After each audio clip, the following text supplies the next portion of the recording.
9-এ ওঠার পরে আমি সায়েন্স নিয়েছিলাম। তারপরে হচ্ছে 2 মাস পরে আমি পারছি না মনে হচ্ছে, তো ওই জন্য আমি আর্টস নিয়েছি। আর্টস নেওয়ার পরে আমি ওখান থেকে ওর বার্ষিক পরীক্ষা পর্যন্ত দিছি। আবার রেজিস্ট্রেশনের টাকা আমার থেকে মানে কেরানি নিছে আমার থেকে টাকাটা, সেই টাকা নিচে এখন বলিচ্ছে যে আমার নাকি রেজিস্ট্রেশন হয়েছে সায়েন্সে। ঘটনা মানে সকালবেলা তো হুমায়রা নামে আমাদের ছাত্রী 9ম থেকে 10ম উঠেছে, এখানে এসেছিল রেজিস্ট্রেশনের ব্যাপারে। ওই দেখে ওই ভুলভ্রান্তি দেখে রাগারাগি করে কান্নাকাটি করে চলে গেছে। যা ওর বাবা বলেছে টিফিন টাইমে আমরা টিফিন দিয়ে দিছি 1:45 জাহাঙ্গীর ওর ছেলে জাহাঙ্গীর ভাই একটা কোদাল আর ছেলে লাঠি নিয়ে আসে, সোজা আসে অফিস সহকারী মামুনুর রশিদের উপর হামলা অফিসের ভিতরে ঢুকে এরকম অবস্থা করেছে, ওরাই চলে গেছে। জাহাঙ্গীর হোসেন और पिता আপাতউদ্দিন, উনি আর হলো ওর ছেলে শাহজাহান, ওনারা আসে ধরে হামলা করে মারধর করে শত ছিল এখান থেকে প্রায় 7 থেকে 10,000 টাকা ঢুকতে লেগেছে। আর যে ভাঙছে কোনোটা ভাঙিছে মাথায় ভাঙে যা পেতে লেগেছে। 2025 সালে 9ম শ্রেণীতে রেজিস্ট্রেশন হয়। তখন এই হুমায়রা নামে যে ছাত্রী, ওরা 2 ভাই বোন একই ক্লাসে পড়ে। তখন ওরা বলে যে না স্যার আমরা হলো 2 জন 2 গ্রুপে থাকবো। তখন সেই অনুযায়ী আমি তাদের রেজিস্ট্রেশন করি।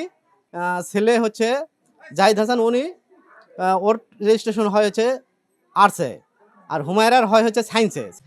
তারপর কিভাবে যে ও আর্টসে গেছে আমি জানি না, আমার হেড স্যারও জানে না, কোনো শিক্ষকই জানে না যে ও আর্টসে কীভাবে গেল, আর্টসে বলে ক্লাস করে।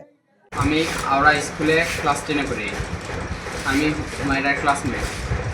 হুমায়রা আগে যখন আমি নতুন ক্লাস 9-এ আসি, তখন সে আমার সঙ্গে কয়েক মাস সায়েন্সে ক্লাস করছে এবং পরবর্তীতে সে আর্টসে পার হয়েছে। তারপরে সে আর্টস নিয়ে এখন পর্যন্ত 10 পর্যন্ত ক্লাস করতেছে। 9-এ সে প্রথম আমাদের সাথে সায়েন্সের ক্লাস ছিল। কয়েক মাস ক্লাস করার পর সে আর্টসে পার হয়েছিল। আর সে বই নিয়ে সে এতদিন ভরা স্কুলে আইছিল এবং পড়ালেখা করছে। ওখানে আমি আর আমার বাবা গিয়েছিলাম, যা শুধু স্যারদের সাথে কথা বলেছিলাম, কিন্তু ভাঙচুর করেনি। ভাঙচুর স্যাররাই করে ওই স্কুলের দরজায় চাবি দিয়েছে, দিয়ে ওই পুলিশদের আনিছে, আনে বললো, আমার বন্ধুরা আমাকে বললো, ওরা মেসেজ দিয়ে বললো যে স্যারেরা ভাঙচুর ওইরকম করেছে করে বললো। আমার নাম মোসাম্মদ হুমায়রা আক্তার, আমি আওড়া উচ্চ বিদ্যালয়ে পড়ি এবং নিউটন। আসলে আমি প্রথমে মানে 9-এ ওঠার পরে আমি সায়েন্স নিয়েছিলাম। তারপরে 2 মাস পরে আমি পারছি না মনে হচ্ছে, তো ওই জন্য আমি আর্টস নিয়েছি। আর্টস নেওয়ার পরে আমি ওখান থেকে ওর বার্ষিক পরীক্ষা পর্যন্ত দিছি। আবার রেজিস্ট্রেশনের টাকা আমার থেকে মানে কেরানি নিছে আমার থেকে টাকাটা, সেই টাকা নিচে এখন বলিচ্ছে যে আমার নাকি রেজিস্ট্রেশন হয়েছে সায়েন্সে। তো সেটা আবার আমার ভাইয়ের সামনে বললো। আমি আবার স্কুলে গেছিলাম, যার পর আমি মামুনের সাথে কথা বললাম। উনি বলেছে যে তুমি কাকে বলে আর্টস নিছ। তো আমি বলেছি আমি কেন, আমি হেড স্যারকে বলে নিছি আর্টস। হেড স্যার আমাকে নিজে বই দিছে। তো তারপর হেড স্যারও ওখানেই ছিল। সেই কথা শোনার পর হেড স্যার রুমের ভিতরে ঢুকেছে। তো আমি বললাম যে এটা কিন্তু আমার সামনে, এই তো ডিসেম্বর মাসে আমার পরীক্ষা, এটা কিন্তু ছেলে খেলা নয়। তো স্যার বলেছে যে আমি তো কিছু করা পারবো না। তো আমি বলছি আপনি তো রেজিস্ট্রেশন করছেন, আপনি কিছু করা পারবেন না মানে? তো তোমরা কি করবে করে নেও। তো সেটা শুনে আমি বাসায় আসছি।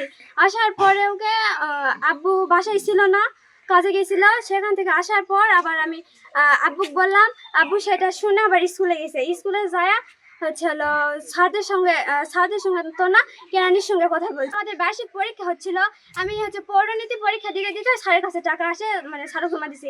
ওইটা ডিসেম্বরের প্রথম দিকে স্যার আমাদের আসে বলছিল। তো লাস্ট ডেট দিছিল 28 তারিখে, মানে 28 মানে শেষের দিকেই দিছিল, কিন্তু 28 তারিখে নাকি ওইটা আমি বলতে পারছি না। তো আমি তার সেই ডেটের আগেই টাকা দিছি। আমি হেড স্যারের সামনে বলতে পারবো। আর আমাদের স্কুলের সব স্যারদের আপনি জিজ্ঞেস করতে শুনতে পারবেন যে আমি আসলে মানে আর্টসে ছিলাম না সায়েন্সে ছিলাম। স্যারেরা প্রথমে বলবে যে আমি সায়েন্সে কিছুদিন ছিলাম। আমার বাড়িতে ওই রেজাল্ট শিটের ফটোকপিও আছে, তো স্যারেরাই নিজের হাতে দিছে। আর হাজিরা খাতা দেখতে পারবেন। তো ওখানে আমাদের স্যার ছিল, পলাশ স্যার ছিল, তারপরে কুলসুম ম্যাডামের হাতে আমার ওই টাকাটা কুলসুম ম্যাডামকে আমি প্রথমে দিয়েছিলাম। পরীক্ষা শুরু হয়েছে, ওই জন্য ম্যাডামের হাতে দিছিলাম। তারপর ম্যাডামের থেকে আমি নিয়ে আমি সরাসরি কেরানির হাতে দিছি টাকা। সেই সময় আমার হেড স্যার ছিল।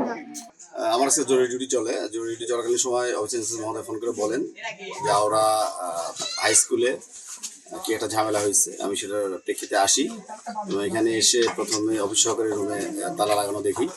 তো ওনাদেরকে জিজ্ঞেস করলাম, ওরা বলে যে তাড়াহুড়োর কারণে তালাটা চাবি ভিতরে এবং তালাটা বাইরে ছিল। ফলে রুমটা দেখার উদ্দেশ্যে আমি মিস্ত্রি দিয়ে সবার সামনে তালাটা কাটাই এবং ভিতরে দেখি যে স্কুলের কিছু জিনিসপত্র, টেবিল চেয়ার সব নিচে পড়ে আছে। সেটা তাদের কথা অনুপাতে যে বিবাদীরা এটাকে ভাঙচুর করছে বা ফেলাই দিছে।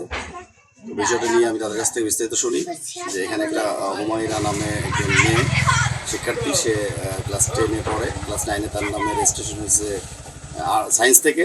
তো পরবর্তীতে তারা এসে বলে যে আজকে আমাকে আসতে ভর্তি করে দিতে হবে। ওনারা সময় চায়, এটার তার গার্জিয়ান আসে এবং তাদেরকে বলে যে এটা এখনই করে দিতে হবে, নাইলে ঝামেলা হবে এবং তাদের উপরে মারার জন্য উদ্যত হয়। তো বিষয়টা আমি অফিস সহকারী মহোদয়ের কাছ থেকে জানি এবং শুনি। বিষয়টি নিয়ে আমি ঊর্ধ্বতন কর্তৃপক্ষের সঙ্গে কথা বলবো। ওনারা অভিযোগ দিলে আইনগত ব্যবস্থা গ্রহণ করা হবে।